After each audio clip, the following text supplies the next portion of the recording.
The champagne glass shattered against the marble floor, sending Dom Pérignon across Italian leather shoes worth more than most people's cars. But I didn't flinch. I kept my eyes locked on Harold Blackwood as he stood at the head of his mahogany dining table, face flushed with expensive wine and cheaper prejudice. "My daughter deserves better than trash," he announced to the room full of his country club friends, business associates, and horrified family members. "Street trash dressed in a borrowed suit, pretending to belong in our world." The silence that followed was deafening. 23 pairs of eyes swiveled between Harold and me, waiting to see if the nobody dating the princess would dare respond to the king. I carefully folded my napkin, the cloth probably cost more than my first apartment's monthly rent, and placed it beside my untouched plate of $40 salmon. "Thank you for dinner, Mr. Blackwood," I said, standing slowly, "and thank you for finally being honest about how you feel." Sophia grabbed my hand. "Adrian, don't." I squeezed her fingers gently, then let go. "It's fine, love, your father's right. I should know my place." The smirk on Harold's face was worth capturing, that self-satisfied expression of a man who thought he'd won, who believed he'd finally driven away the street rat who dared to touch his precious daughter. If only he knew.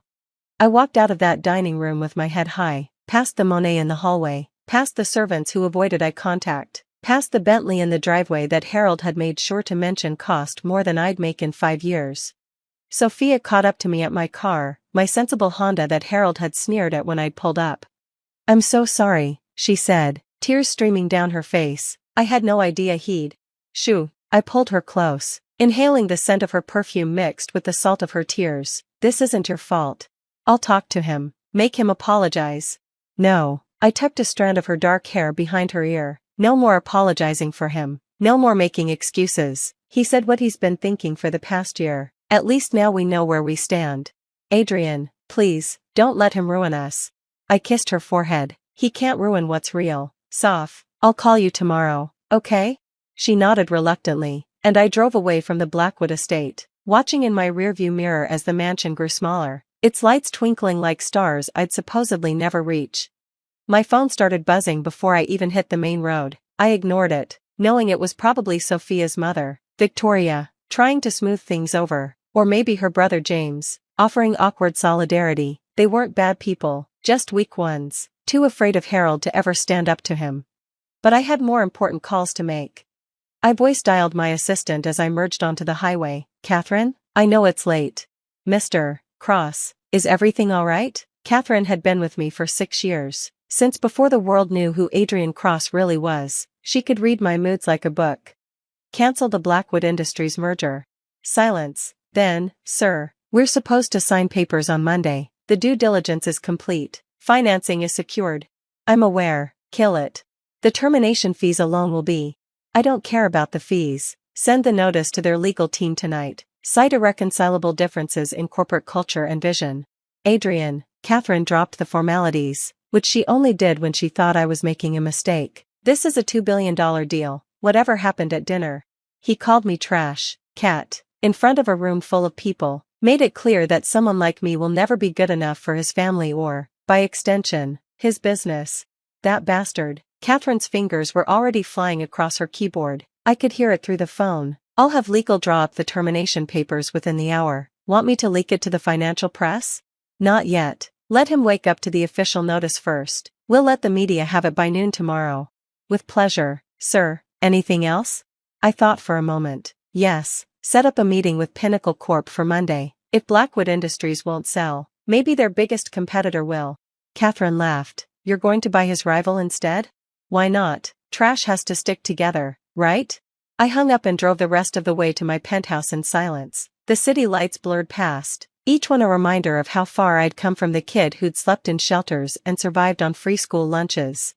Harold Blackwood thought he knew me, thought he'd researched enough to understand what kind of man was dating his daughter. He knew I'd grown up poor, that I'd started working at 14, that I'd put myself through community college and then university through sheer determination and an unhealthy amount of caffeine. What he didn't know was that the scrappy kid he looked down on had built a corporate empire while staying in the shadows, that Cross Technologies, the company his own firm was desperately trying to merge with to stay relevant in the tech age, was mine, that I'd spent the last decade acquiring patents, poaching talent, and strategically positioning myself to become the kingmaker in our industry. He didn't know because I'd kept it quiet, using holding companies and trusted executives as the face of my operations. I'd learned early that real power came from being underestimated, from letting blowhards like Harold think they held all the cards. My phone rang as I pulled into my building's garage. Harold CFO, Martin Webb. That was faster than expected. Adrian, it's Martin. I'm sorry to call so late, but we just received a notice from Cross Technologies terminating the merger agreement. There must be some mistake. No mistake, Martin. But we're set to sign Monday. The board has already approved. Shareholders are expecting. Then the board should have thought about that before their CEO publicly humiliated me at dinner tonight. Silence. Then, quietly, what did Harold do? Ask him yourself. I'm sure he'll give you his version. Good night, Martin. I hung up and headed to my penthouse, pouring myself a scotch and settling onto the balcony to watch the city sleep. Somewhere out there, Harold Blackwood was about to have his evening ruined. I wondered if he'd make the connection immediately or if it would take him a while to realize that the trash he'd dismissed controlled the one thing his company needed to survive the next fiscal year.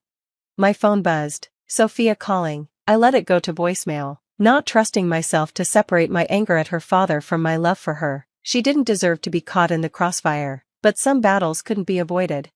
By morning, my phone had logged 47 missed calls. Harold had tried reaching me 6 times himself, which must have been killing him. The great Harold Blackwood, reduced to repeatedly calling someone he'd declared trash.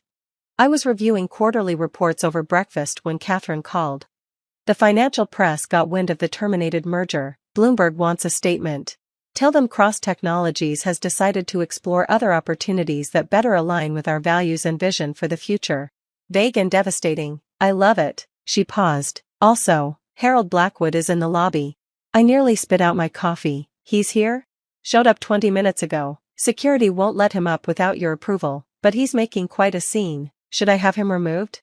No. I set down my mug, thinking, send him up, but make him wait in the conference room for, let's say 30 minutes. I'm finishing breakfast. You're evil. I'll prep conference room C, the one with the uncomfortable chairs. 45 minutes later, I walked into the conference room to find Harold Blackwood looking significantly less imposing than he had the night before. His usual perfect hair was disheveled, his tie askew.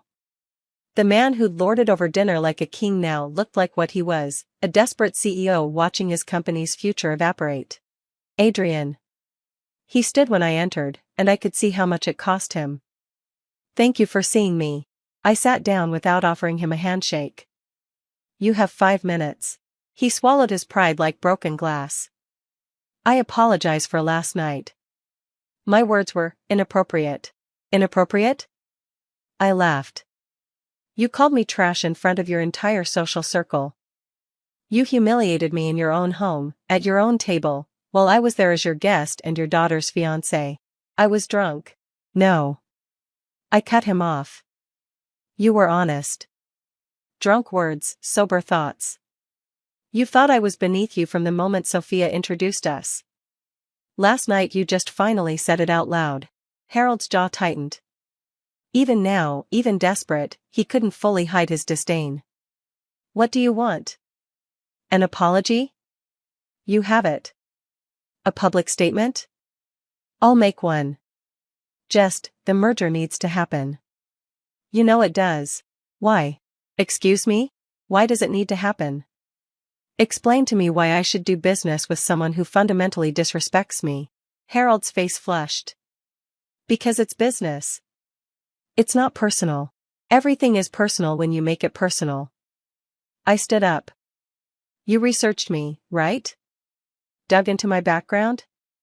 Found out about the foster homes, the free lunch programs, the night shifts at warehouses to pay for textbooks? He nodded reluctantly. But you stopped there. You saw where I came from and assumed that defined me. You never looked at where I was going. I walked to the window, gesturing at the city below. Do you know why Cross Technologies is successful, Harold? Because you have good products. Because I remember being hungry. Because I remember being dismissed, overlooked, underestimated.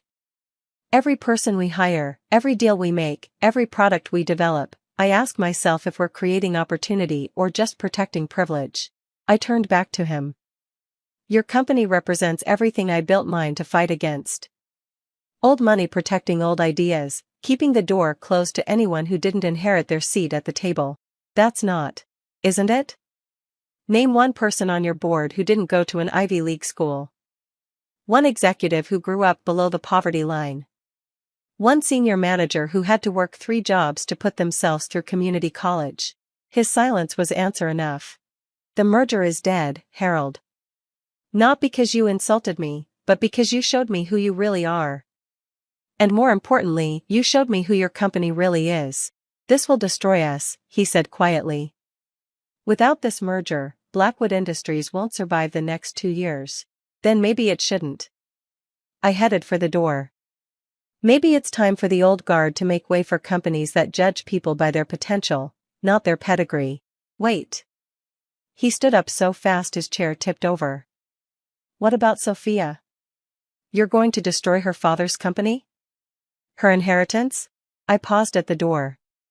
Sophia is brilliant, talented, and capable. She doesn't need to inherit success, she can build her own. That's the difference between us, Harold. You see inheritance as destiny. I see it as a crutch. She'll never forgive you. Maybe not. But at least she'll know I have principles that can't be bought or intimidated away. Can you say the same? I left him there and went back to my office. Catherine was waiting with a stack of messages and a knowing look. Pinnacle Corp wants to meet Monday morning. They're very interested in discussing an acquisition. Good. Make sure Harold hears about it by this afternoon. Already arranged for the information to leak. She paused. Sophia is in your private office. My heart skipped. How long? About an hour. I brought her coffee and tissues. I found Sophia curled up in my desk chair, eyes red but dry. She looked up when I entered, and I saw her father's strength but her mother's kindness in her face. Hi, she said softly. Hi.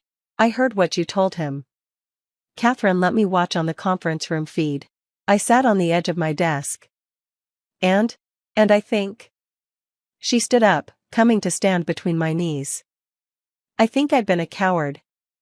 Letting him treat you that way, making excuses, hoping it would get better. Soph. No, let me finish. She took my hands. I've spent my whole life benefiting from his prejudices without challenging them. Last night, watching him, I was ashamed. Not of you. Of him. Of myself for not standing up to him sooner. What are you saying? I'm saying that if you'll have me, I want to build something new. With you. Without my family's money or connections or conditional approval. I pulled her close. Are you sure?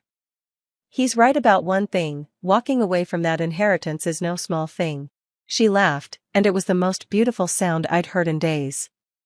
Adrian Cross, you just terminated a $2 billion merger because my father disrespected you. I think we'll figure out the money part. I love you, I said, meaning it more than ever. I love you too. Even if you did just declare corporate war on my father. Especially because I declared corporate war on your father? Especially because of that, she agreed, kissing me. My phone buzzed. Catherine again. Sir, Harold Blackwood is holding an emergency board meeting. Our sources say they're discussing reaching out to you directly, over his head. I put the phone on speaker. Tell them Cross Technologies might be willing to discuss a merger with Blackwood Industries under new leadership. Emphasis on new. Sophia's eyes widened. You're going to oust my father from his own company? I'm going to give the board a choice, evolve or perish. What they do with that choice is up to them. She thought about it for a moment, then nodded. He won't go quietly. I wouldn't expect him to. This is going to get ugly. Probably. My mother will cry. Definitely. My brother will write another terrible song about family drama. God help us all. She smiled, and it was sharp and beautiful and a little bit dangerous. So when do we start? I smiled back. How about now? And that's how the nobody dating the princess became the king who toppled the kingdom. Not with a sword or an army, but with a simple truth: respect isn't inherited. It's earned. And those who refuse to give it when it's earned? Well, they learn the hard way that sometimes the trash takes itself out, and takes everything else with it. By the following Monday, Harold Blackwood was no longer CEO of Blackwood Industries. By Tuesday, Cross Technologies had announced a merger with the newly restructured company. By Wednesday, Sophia had accepted a position as our new head of strategic development, turning down her father's offer to fund a rival venture out of spite. And by Thursday? Well, by Thursday, Harold Blackwood had learned the most expensive lesson of his life. Never call someone trash unless you're prepared to be thrown out with it.